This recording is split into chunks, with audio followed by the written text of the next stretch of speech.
नमस्कार विद्यार्थियों, online classes में आपका स्वागत है। विद्यार्थियों, हमने अपने पिछले वीडियो के माध्यम से पृथ्वी की आंतरिक संरचना के बाद महाद्वीप और महासागरों के निर्माण से संबंधित जो संकल्पनाएं हैं उनका अध्ययन किया। साथ ही साथ हमने मानचित्र के जो महासागरीय मानचित्र है उसका अध्ययन किया। अब आज के वीडियो के माध्यम से एक सिद्धांत है प्लेट विवर्तनिकी। प्लेट विवर्तनिकी सिद्धांत या इंग्लिश में से बोलेंगे प्लेट टेक्टोनिक जो थ्योरी है। प्लेट विवर्तनिकी सिद्धांत को हमने पिछले वीडियो के माध्यम से भी जाना था। हमने पढ़ा था महासागरीय अधः स्थल का सिद्धांत। अधः स्थल का सिद्धांत, इस महासागरीय अधः स्थल के सिद्धांत में हमें प्लेट विवर्तनिकी सिद्धांत की प्रेरणा मिली और इसके बाद जो प्लेट विवर्तनिकी सिद्धांत है वो प्रस्तुत किया गया। तो क्या है प्लेट विवर्तनिकी सिद्धांत, इसको जानने से पहले हम एक शब्द प्लेट को जानते हैं कि प्लेट क्या है। ये प्लेट शब्द है जिसका सर्वप्रथम प्रयोग टूजो विल्सन, क्या नाम है, टूजो विल्सन, टूजो विल्सन ने 1960 में किया। कई बुक इसको 1965 भी कहती है। टूजो विल्सन ने सबसे पहले प्लेट शब्द का प्रयोग किया।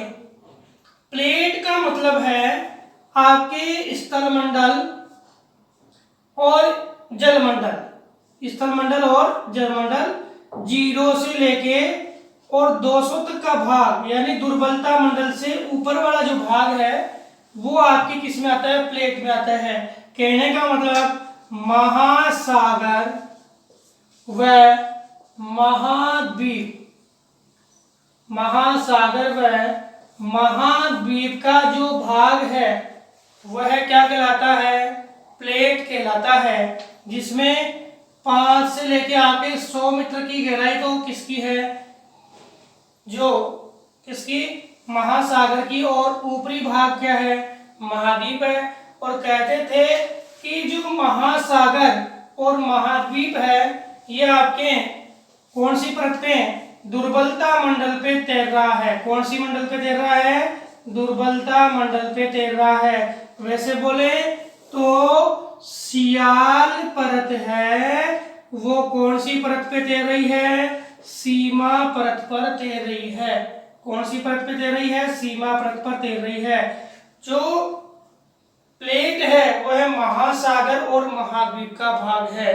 लिथोस्फीयर जो है और एथेरोस्फीयर यानी दुर्बलता मंडल, इस प्रतिरूप को हम क्या बोलते हैं, प्लेट कहते हैं।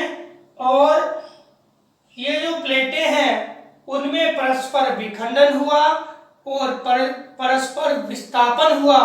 तो इन प्लेटों में विस्थापन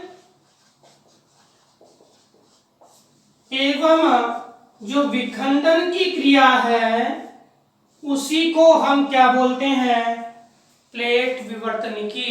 सामान्य शब्दों में हम समझ सकते हैं कि प्लेटों में परस्पर क्या होती है, हलचलें।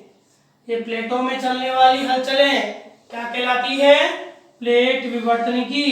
और ये हलचलें किन बलों के माध्यम से होती है, तो ज्वालामुखी के माध्यम से और भूकंप के माध्यम से। यह आपके दो आंतरिक बल इसमें प्रभावी होते हैं। साथ ही साथ जो लगने वाले बल है, जो महाद्वीपीय विस्थापन सिद्धांत में जो बल बताए थे, ज्वारीय ध्रुवीय, वो बल भी इनके विस्थापन या इनके एक स्थान से दूसरे स्थान पर जाने पर क्या है, प्रभावी होते हैं। तो सबसे पहले समझ में आया कि टूजो विल्सन ने प्लेट शब्द के बारे में कहा। प्लेट क्या है, महासागर और महाद्वीप की परपट्टी है। स्थलमंडल और जलमंडल का जो रूप है क्या कहलाएगा, प्लेट कहलाएगा। और इन प्लेटों में क्रमशः विस्थापन और विखंडन है, वो क्या कहलाएगा, प्लेट विवर्तनिकी कहलाएगा। अब आपके आता है कि ये प्लेट विवर्तनिकी सिद्धांत किसने दिया, प्लेट विवर्तनिकी सिद्धांत किसने दिया और प्लेट विवर्तनिकी सिद्धांत कब दिया। तो प्लेट विवर्तनिकी सिद्धांत है, सबसे पहले हम बात करें तो 1967 में डब्ल्यू.जे.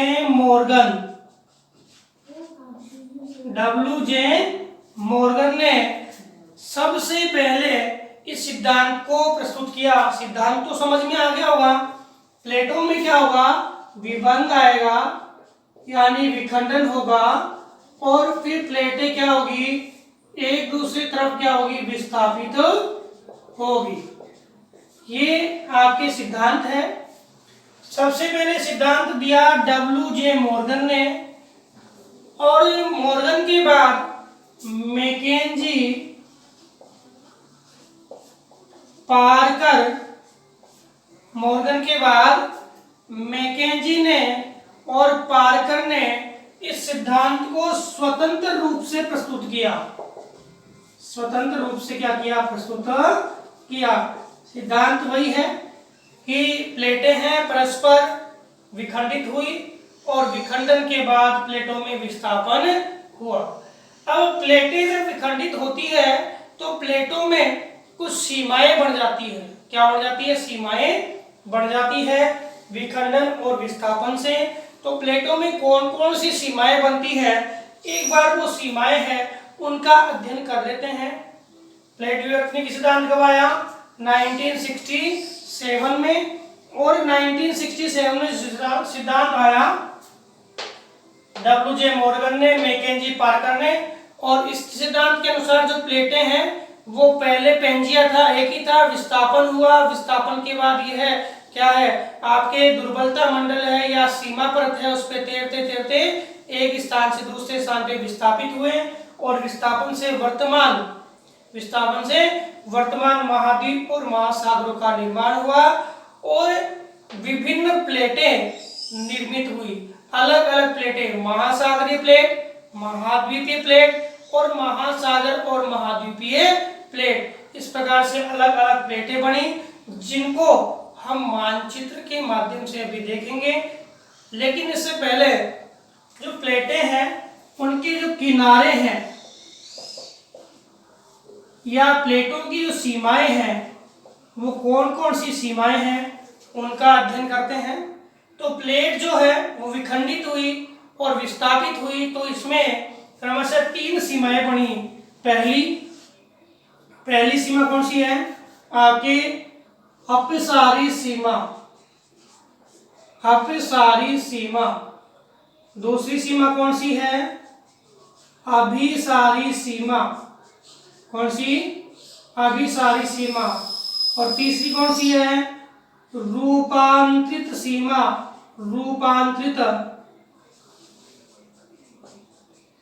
रूपांतरित सीमा।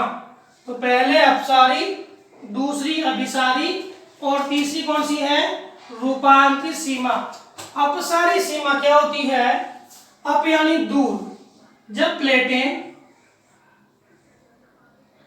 एक दूसरे के विपरीत दिशा में ये विखंडित हो गई, और विखंडित होने के बाद प्लेटें जब एक दूसरे के विपरीत दिशा में गमन करती है तो इसके बीच में जो सीमा बनती है, इस सीमा को हम क्या बोलते हैं, अपसारी सीमा। क्या बोलते हैं, अपसारी सीमा। इस अपसारी सीमा को हम निर्माणात्मक सीमा भी बोल देते हैं। क्या बोलते हैं, निर्माणात्मक सीमा। क्यों, क्योंकि जैसे ही कोई पदार्थ, जो कोई प्लेट है वो एक दूसरे से विपरीत दिशा की ओर जाती है, तो उस प्लेट के कारण जो डाइवर्सन होता है, तो उसके कारण जो मध्य में दबाव बढ़ता है, तो यहाँ ज्वालामुखी उद्गार बनता है। ज्वालामुखी उद्गार बनता है तो ये जो प्लेटें हैं ज्वालामुखी उद्गार से इन प्लेटों के बीच में नव निर्माण हो जाता है, या तो कोई पठार बढ़ जाता है, या कोई कटक बढ़ जाता है, या कोई पर्वतीय खंड बढ़ जाता है। तो ये निर्माण होता है, इसलिए इस सीमा को हम निर्माणकारी सीमा भी कहते हैं। दूसरी सीमा आपकी है अभिसारी सीमा। इसमें क्या होता है, दो प्लेटें एक दूसरे की ओर आती है, एक दूसरे की ओर आती है। अब एक दूसरे की ओर जो प्लेटें आती है तो वह प्लेटें क्रमशः एक दूसरे की ओर आएगी तो क्या करेगी, विनाश करेगी। क्या करेगी, विनाश। तो इनके द्वारा बनने वाला जो किनारा या सीमा है उसको विनाशकारी किनारा या विनाशकारी सीमा कहते हैं। विनाशकारी किनारा या विनाशकारी सीमा कहते हैं। और इसमें तीन प्रमुख क्रियाएं उत्पन्न होती है, तीन प्रमुख सीमाओं का निर्धारण होता है। ये इसमें कौन कौन से किनारे या सीमाएं बनते हैं। पहला आपके महाद्वीप और महाद्वीप, यानी दो महाद्वीपीय प्लेटें जब आपस में टकराती है तो क्या होता है, जब दो महाद्वीपीय प्लेटें आपस में टकराती है तो आपके जो सीमा बनती है वो अभिसारी सीमा का निर्धारण होता है। इसका सर्वोत्तम उदाहरण देखें तो गोंडवाना और लारेशिया, यानी आपका जो लारेशिया का भाग है और गोंडवाना जो भारत आया उसका भाग है, फलस्वरूप क्या बना, हिमालय पर्वत। क्या बना, हिमालय। ये भी आपका महाद्वीपीय, ये भी आपका महाद्वीपीय है। तो हिमालय पर्वत है, उसका निर्माण दो महाद्वीपीय प्लेटों का अभिसरण है। हिमालय पर्वत का निर्माण दो महाद्वीपीय प्लेटों का क्या है, अभिसरण है। इसके अलावा हम दूसरा उदाहरण देखें, दूसरी बात करें तो दूसरे में दो महासागरीय प्लेटें, दो महासागरीय प्लेटें, महासागरीय महासागरीय, दो महासागरीय प्लेटें जब मिलती है तो क्या होता है। अब दो महासागरीय प्लेटें कौन सी, आपके हिंद महासागरीय क्षेत्र में जो अभिसरण हुआ, इसी हिंद महासागरीय अभिसरण के दौरान हिंद महासागरीय द्वीप है, जैसे आपके फिलीपाइन द्वीप का निर्माण हुआ, इंडोनेशिया द्वीप समूह का निर्माण हुआ, फिलीपाइन द्वीप समूह का निर्माण हुआ, जापान के द्वीपों का निर्माण हुआ। ये जितने भी द्वीपों का निर्माण हुआ है वो द्वीपों का निर्माण महासागरीय प्लेटों में अभिसरण का प्रमाण है। इसके अलावा तीसरी बात हम करें कि एक तो है महाद्वीप और एक है महासागर, दो अलग अलग प्लेटें होगी। सीधा सा उदाहरण हम देखें कि प्रशांत महासागर आ गया एक साइड, तो एक अमेरिका महाद्वीप आ गया। ये आपके पश्चिम की ओर खिसक रहा है, प्रशांत महासागर है वो आपके पश्चिम की ओर है। तो इसमें अभिसरण हुआ प्रशांत महासागर और अमेरिका महाद्वीप में। तो यहाँ पे रॉकीज पर्वत श्रृंखला और एंडीज पर्वत श्रृंखला ये निर्मित हुई, रॉकीज और एंडीज पर्वत श्रृंखला आपकी निर्मित हुई। ऐसे ही आपके ऑस्ट्रेलिया में देखें तो आपके प्रशांत और ऑस्ट्रेलिया का ग्रेट बैरियर रीफ है, उसका निर्माण भी हुआ। ये एक महाद्वीप और एक महासागर में होने वाला अभिसरण है।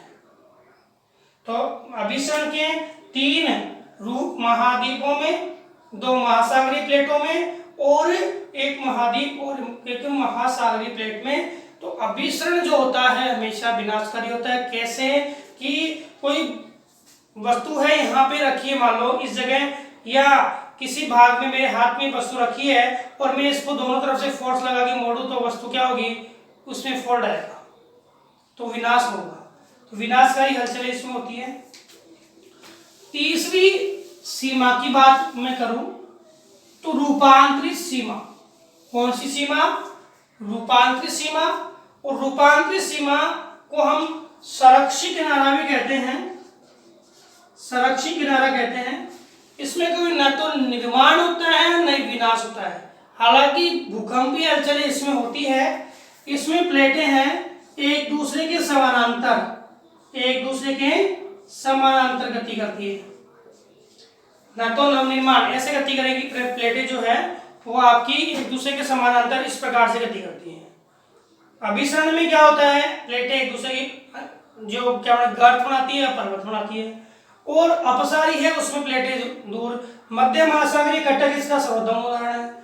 अब इसकी बात करें रूपांतरित सीमा, जिसके अंदर जो प्लेटें हैं एक दूसरे के विपरीत यानी समानांतर रूप से आती है तो नवनिर्माण होता है। और नवनिर्माण से आपके कोई भी धरातलीय प्रतिरूप है वो निर्मित होता है, विनाश इसमें होता नहीं है। तो इसमें बोला भी गया है कि कई बार ऐसा होता है कि कुछ निर्माण भी नहीं होता और कुछ विनाश भी नहीं होता।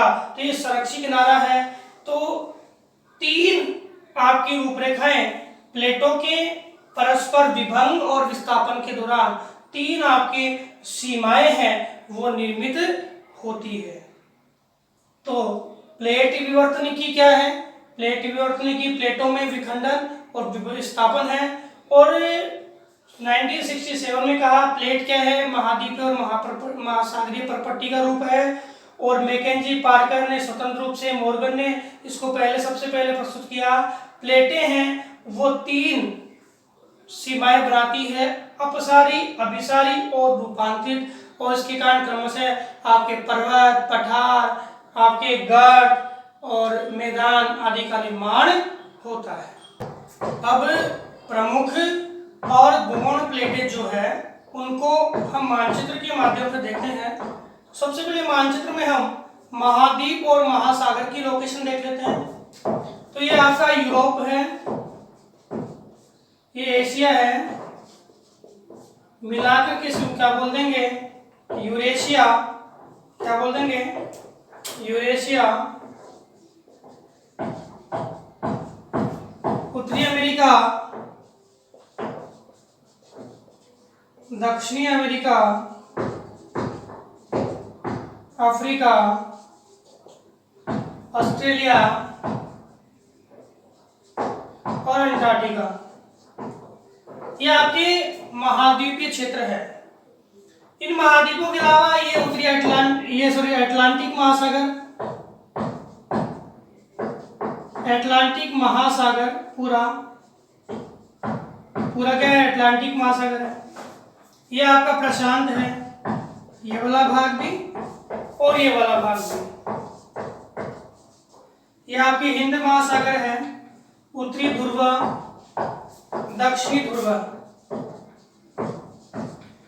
महासागर और महाद्वीप की लोकेशन के बाद हम देखते हैं कि प्लेटों को मुख्यतः गौण और मुख्य 2 भागों में बांटा गया, जिसमें 7 मुख्य प्लेटें, अमेरिका को मिला दे तो कितनी हो जाएगी 6 मुख्य प्लेटें, और कुछ 20 गौण प्लेटें हैं, जिसमें प्रमुख गौण प्लेटों को हम अभी मानचित्र के माध्यम से देखेंगे। सबसे बड़ी जो प्लेट है जिसको महासागरीय प्लेट कहते हैं वो कौन सी है? 1 नंबर की प्रशांत प्लेट। कौन सी है? प्रशांत प्लेट। प्रशांत महासागर का पूरा भाग। देखो प्लेटें भी कुछ महाद्वीपीय है, कुछ महासागरीय है, लेकिन हम एक एक करके देखेंगे। प्रशांत महासागरीय प्लेट पूर्णतः महासागरीय प्लेट है, सबसे बड़ी भी है, और पूरे प्रशांत महासागर में ये प्लेट है फैली हुई है। इसके अलावा दूसरी प्लेट जो आपके यूरेशियन प्लेट है, ये पूर्णतः महाद्वीपीय है। यूरोप और एशिया का भाग आता है, ये इसका भाग है यूरेशियन प्लेट का। ये भारत का भाग है, वो आपके इंडो ऑस्ट्रेलियन प्लेट का भाग है, ये अफ्रीका के उत्तर का भाग। और इसके अलावा इसमें आपके उत्तरी अटलांटिक और दक्षिणी अटलांटिक, यानी अटलांटिक जो भाग है, बिल्कुल ध्यान से समझना, अटलांटिक महासागर को 2 भागों में बांट दिया। एक भाग तो आपकी कौन सा है? पश्चिमी, और एक भाग कौन सा है? पूर्वी। बीच में क्या है? ये बीच में है मध्य महासागरीय कटक। क्या है? बीच में है आपका ये मध्य महासागरीय कटक है। कटक के पूर्वी भाग जो दूसरी प्लेट है, कटक के पश्चिमी भाग जो दूसरी प्लेट है। जो आपकी यूरेशियाई प्लेट है उसमें उत्तरी अटलांटिक महासागर का पूर्वी भाग सम्मिलित होता है। यूरेशियाई प्लेट में उत्तरी जो अटलांटिक महासागर का पूर्वी भाग, यूरोप महाद्वीप और एशिया महाद्वीप आता है। यह आपकी दूसरी प्लेट है। तीसरी प्लेट अफ्रीकी प्लेट। अफ्रीकी प्लेट में अफ्रीका महाद्वीप और अटलांटिक महासागर का पूर्वी भाग और मेडागास्कर द्वीप ये किस में आते हैं? अफ्रीकी प्लेट में आते हैं। तीसरी प्लेट कौन सी हो गई? अफ्रीकी प्लेट। कौन सी? अफ्रीकी प्लेट। चौथी प्लेट उत्तरी अमेरिका। उत्तरी अमेरिका की प्लेट। अब उत्तरी अमेरिका की प्लेट में उत्तरी अमेरिका पूरा महाद्वीप और अटलांटिक महासागर का ये पश्चिमी भाग इसमें मिलता है। ऐसे ही दक्षिणी अमेरिका महाद्वीप है, उसमें दक्षिणी अटलांटिक और दक्षिणी अमेरिका का भाग मिलता है। कौन सी प्लेट में? दक्षिणी अमेरिकी प्लेट। तो चौथी प्लेट उत्तरी अमेरिकी, पांचवी प्लेट दक्षिणी अमेरिकी प्लेट। छठी प्लेट आपका अंटार्कटिका महाद्वीप। अंटार्कटिका महाद्वीप 6 प्लेटें हो गई। अंटार्कटिका महाद्वीप है, उसका भाग क्या है? छठी प्लेट के अंतर्गत आता है। इसके चारों क्या है? समुद्र है। ये पूरा अंटार्कटिका महाद्वीप है, वो एक महाद्वीपीय प्लेट है। इसके अतिरिक्त जो आपकी सातवीं प्लेट है, मुख्य प्लेट, जिसको हम बोलते हैं इंडो ऑस्ट्रेलियन प्लेट। क्या बोलते हैं? Indo Australian plate. कौन सी plate? Indo Australian plate. Indo Australian plate में आपके गोंडवाना क्रम का भाग आ गया, इसके अलावा हिंद महासागर का भाग आ गया, ऑस्ट्रेलिया का भाग आ गया और आपके दक्षिणी पूर्वी एशियाई द्वीप समूह के भाग आ गया और न्यूजीलैंड तस्मानिया का भाग भी इसके अंतर्गत आ गया। कौन सी प्लेट में? Indo Australian plate. ये आपकी 7 मुख्य प्लेटें हैं। रिपीट करता हूं, पहले आपके प्रशांत है, दूसरी आपकी यूरेशिया है, तीसरी अफ्रीका है, चौथी उत्तरी अमेरिका, पांचवी दक्षिणी अमेरिका, छठवीं अंटार्कटिका और सातवीं इंडो ऑस्ट्रेलियन। कुछ गौण प्लेटें भी हैं, उनका भी हम जिक्र कर लेते हैं। सबसे पहले देखें कि अमेरिका का ये मध्यवर्ती भाग और प्रशांत महासागर का भाग। तो मध्यवर्ती अमेरिका और प्रशांत महासागर के बीच में यह आपकी प्लेट कौन सी है? कोकोस। क्या नाम है? कोकोस। कौन सी? Cocos plate. और कोकोस प्लेट के नीचे दक्षिणी अमेरिका के भाग में और प्रशांत महासागर के भाग में जुड़ी हुई प्लेट है, वो कौन सी है? नजका। कौन सी है? नजका। इसके अतिरिक्त ये भाग है कैरिबियन द्वीप समूह। कौन सा? कैरिबियन द्वीप समूह है। तो कैरिबियन द्वीप समूह जो प्लेट है वो कौन सी है? कैरिबियन। कौन सी है? Caribbean plate. इसके बाद आपके दक्षिणी अमेरिका का दक्षिणी पूर्वी भाग या फॉकलैंड द्वीप वाला भाग आता है। यहाँ जो स्कोशिया द्वीप है, इसकी प्लेट को हम क्या बोलते हैं? Scotia plate. कौन सी प्लेट? Scotia plate. इसके अतिरिक्त आपके अरब प्रायद्वीप है, अरब प्रायद्वीप की प्लेट का क्या नाम है? Arabian plate. कौन सी प्लेट? Arabian plate. और फिलीपाइंस द्वीप समूह है जो आपके प्रशांत महासागर में है, इस प्लेट को बोलते हैं फिलीपाइंस प्लेट। कौन सी प्लेट? Philippines plate. और इसके बाद आपके पापुआ न्यू गिनी के भाग में जो द्वीप समूह की प्लेट है उसको बोलते हैं कैरोलिन प्लेट। कौन सी प्लेट? Caroline plate. इसके अतिरिक्त ऑस्ट्रेलिया के उत्तरी पूर्वी भाग में फ्यूजी द्वीप समूह है। कौन सा है? फ्यूजी द्वीप समूह है। इस फ्यूजी द्वीप समूह की प्लेट को क्या बोलते हैं? Fiji plate. तो गौण प्लेटें हैं जिनमें Cocos, Nazca, Caribbean, Scotia, Arabian, Philippines, Caroline और फ्यूजी। तो हमने प्रमुख और गौण प्लेटें मानचित्र के माध्यम से देखी, समझ में आ गया होगा। तो विद्यार्थियों, आज हमने प्लेट विवर्तनी की, साथ ही साथ इनके प्लेट विवर्तनी के जुड़े हुए किनारे, अपसारी, अभिसारी और रूपांतरित किनारा, और साथ ही प्रमुख और गौण प्लेटों का अध्ययन किया। अगले बिंदु के माध्यम से हम इस लेसन का अगला जो टॉपिक पढ़ेंगे। धन्यवाद।